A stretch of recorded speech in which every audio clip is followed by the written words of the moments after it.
Hi friends, சென்னையில் last year December 26 கேவலமான கொடூரமான விஷயம் நடந்திருக்கு. என்னன்னு பார்த்தீங்கன்னா, கௌரவகுமார் அப்படின்றவர் வந்து பீகார் மாநிலத்தை சேர்ந்தவர். அவர் இங்கே வந்து செக்யூரிட்டி வேலை பார்த்துக்கிட்டு ஃபேமிலியோட ஸ்டே பண்ணிட்டு இருந்திருக்காரு. புனிதான்ற ஒய்ஃபும் 2 வயசு குழந்தையுமே அவருக்கு இருந்திருக்கு.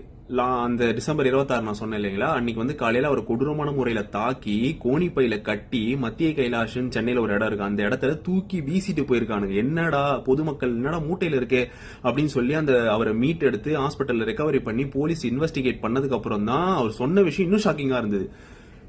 அவர் அந்த ஸ்டே பண்ண இடத்துல அவர் வந்து தாக்குனதோட மட்டும் இல்லாம அவர் கண்ணு முன்னாடியே அவர் ஒய்ஃபை வந்து பாலியல் பலாத்காரம் பண்ணி அந்த 2 வயசு குழந்தை இருக்குல்ல, அந்த 2 வயசு குழந்தைய கொடூரமா கொண்டு இருக்கானுங்க. ஒய்ஃபையுமே கொண்டுட்டானுங்க. கொன்னு 2 பேரையுமே கொன்னு எங்கெங்கயோ, அதாவது பீஸ் பீஸா வெட்டணும் நம்ம படத்துல பாக்குறோம்ல, அந்த மாதிரி வெட்டி எங்கெங்கயோ போட்டிருக்கானுங்க. இவரை மட்டும் ரொம்ப தாக்கி மூட்டை கட்டி போட்டதுனால இவரு வந்து ரெக்கவரி பண்ணும்போது இந்த ஸ்டேட்மெண்ட் கொடுக்குறாரு. இதை தமிழ்நாடு காவல்துறை உடனே விசாரிச்சு அந்த குழந்தையோட பாடியை மட்டும் அவங்க கண்டுபிடிச்சாங்க. பட் அவங்க ஒய்ஃபோட பாடி, அந்த புனிதான்னு சொன்னவங்கள, அவங்க பாடி அவங்களால கண்டுபிடிக்க முடியல. இன்னமும் சர்ச் பண்ணிட்டு இருக்காங்க. இதை பண்ணவங்க யாருன்னு பாத்தீங்கன்னா, கிருஷ்ண பிரசாத்னு ஒருத்தன்.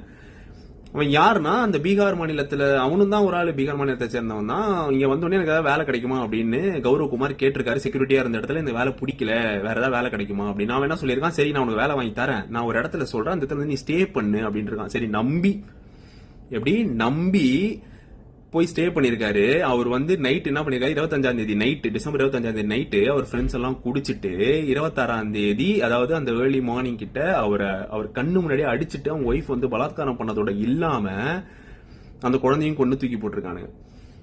இது நான் ஸ்டேட் பிரிவினைக்காகலாம் சொல்லல. இது ஒரு மாதிரி ஒரு ஒரு ஒரு பயத்தை வந்து உண்டாக்குது இல்ல. இப்ப நார்மலா ஒரு சிவிலியன்ஸ், ஒரு பொதுமக்கள் இருக்கணும் அப்படின்னா உங்களுக்கு ஒரு பயம் வந்து உண்டாகும். சென்னை மேஜர் சிட்டி, அந்த மாதிரி ஒரு சிட்டில இந்த மாதிரி ஒரு இன்சிடென்ட் நடந்திருக்கு. பட் ஆனால் போலீஸ் உடனே நடவடிக்கை எடுத்து இன்வெஸ்டிகேட் பண்ணி அந்த விஷயத்தை கண்டுபிடிச்சிட்டாங்க. யார் பண்ணதுன்னு தெரிஞ்சிருச்சு.